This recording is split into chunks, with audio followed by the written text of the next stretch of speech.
Hey YouTube, so as you can imagine, I get a fair amount of sorority related questions, probably within each month by different people, and a lot of them ask me a bunch of really good questions, and then a lot of people ask me questions that are from previous videos. So what I figured I would do is I would just go ahead and do a 5 most asked questions for you guys, just to give you like some general questions that I've been getting in the past couple of months. I understand I put a lot of videos out there that are sorority related, and I even have a playlist, and that you just can't get through all the videos at one time. Sometimes you just want to have a spot where you can go to all your questions, get all your questions answered at one time. I get it. I'm with you guys. So I'm going to make this easier for you and give you a few questions that I have been receiving. So question number 1, and they're not in any particular order, but question number 1 would be, how do I show interest?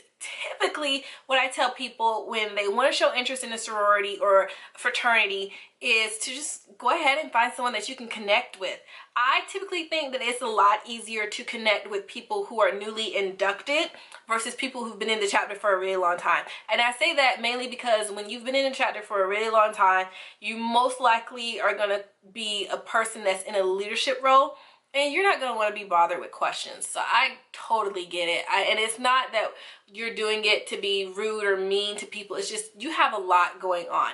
And so when you come across someone that has a bunch of questions, you can't really answer them in the time that they want you to answer them because you're so busy. So for those of you who have questions for people that are in a sorority, I recommend that you reach out to someone who's been newly inducted, because they're gonna have a little more time on their hands. Hopefully, I know once you join, you typically like dive in and you don't have time to talk to people because you're constantly on the go for your sorority. However, it's new, it's still fresh in your mind, and it's a lot easier for you to answer people's questions. So if you're one of those people that has questions, I recommend connecting with someone who's just been inducted into the chapter, because they're easier to reach, it's still fresh in their mind, and they can give you first-hand perspective on what they've learned.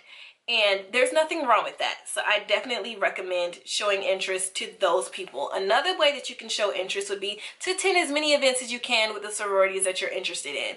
There's nothing wrong with that. There's no commitment behind it either. You can go to their social event, community service, church. Sometimes they have church, all of that stuff. You can go to any of those just to show your face, let them recognize you, be like, hey, Kelsey's been coming to all of our events, maybe she's interested, let's reach out to her, and that will prompt them to reach out to you as well. The second question that I get asked the majority of the time would be, what are the minimum community service hours? From my experience with the organization as a whole, no matter what one you're joining, I don't believe that there's a minimum community service hours to be completed. I know chapters have their own recommended community service hours that you complete, but I don't think sororities as a whole has a minimum hours of community service that you have to complete before you plan on participating in intake. Now, if you are interested in intake and say it's like the semester before the intake occurs, I recommend getting as many community service hours as you can, just so you have something. Don't start the semester that they're going to have intake and then try to do a bunch of community service, because then they'll see, oh, she just started doing community service because she wants to show that she's doing community service, when you should have been doing community service the whole time. There are different types of community service that you can do too, and it could be minor things. It could be tutoring someone, you could help clean up somebody's yard, help out at the library, little things like that. Just do something to show that it's a routine for you and it's not something that you just jumped on because you know that it's a requirement. Third question that I get is always related to age. A lot of people ask me, is so-and-so number too old to pledge a sorority in undergrad? From my understanding, these are all based off of my personal experience, but from my understanding, to join in undergrad, all you have to do is be in pursuit of a 4-year degree. That's it. There's no age limit. I think if you feel like you're too old, if you're in your mid-20s and you're just starting undergrad, or you're close to your late 20s and you're in undergrad, maybe it would be best for you to join a graduate chapter after you've obtained your degree, just because you'll be amongst your peers. Typically when you join an undergrad, we range between the ages of 19 and like, I want to say the oldest would be like 22, 23 maybe, if you're a senior.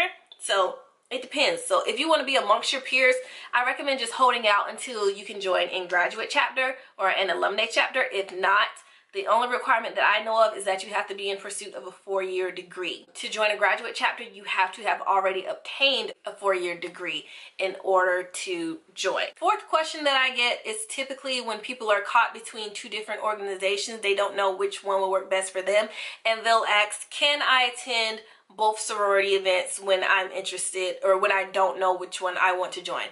I don't see anything wrong with you attending their social events or even attending an informational gathering. The reason why I say that is because an informational gathering is not the same thing as a formal interest meeting or a formal, formal rush. There's a difference. Informational gatherings can sometimes be the same thing as intake orientation if your campus doesn't have that. All it is just you learning broad information about the organization that you're interested in. From my experience, there's no commitment with attending an interest meeting unless you verbalize your interest, unless you say to the membership chair, I love your sorority, I want to join your sorority, I'm so in love with you guys. I don't think that there's an issue with you attending an informational gathering or an informal. Now, if you attend a person's formal rush and then try to attend another person's formal rush, I should say organization, another organization's formal rush, then you're going to have issues because that's kind of disrespectful to go to one and then the other and then choose. When you get down to formal rush, you should know exactly what organization you want to join because it's going to hurt you in the end if you try to go to one and then go to the other, because people talk. Someone's going to find out and it's only going to end up hurting you in the end, I feel like. But if it's something innocent like informational gathering or social events or community service and you're caught between those two sororities, I don't see anything wrong with you attending both.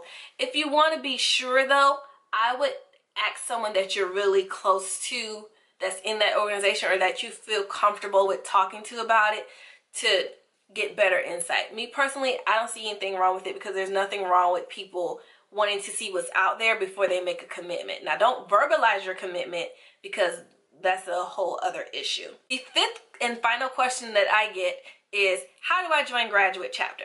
And it varies from organization to organization, to be honest. I recommend doing a lot of research when you're interested in joining a graduate chapter, mainly because they're not as readily available as an undergraduate chapter would be. Graduate chapters are alumni chapters. They're not going to have a host institution where they're at in order for you to find them. They're located in a residential area, and sometimes they have a house, sometimes they don't have a house, so you don't really know where to come in contact with them.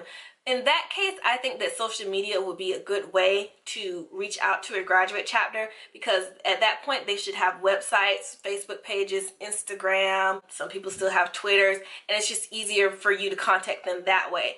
But I feel like graduate chapter is a lot easier to join once you figure out how to reach out to them. The reaching out part, I feel like, would be the more difficult part. If you guys want a more in-depth graduate chapter video, please let me know. I would be happy to do that for you guys. Give me a thumbs up if you want a graduate chapter video. I have been involved with graduate chapter intake to a certain degree, so I kind of know the basics of it, and I'd be happy to do more research for you guys if you want to know the ins and outs of that. But if you like this video, give me a thumbs up, and I can't wait to see you guys in my next video.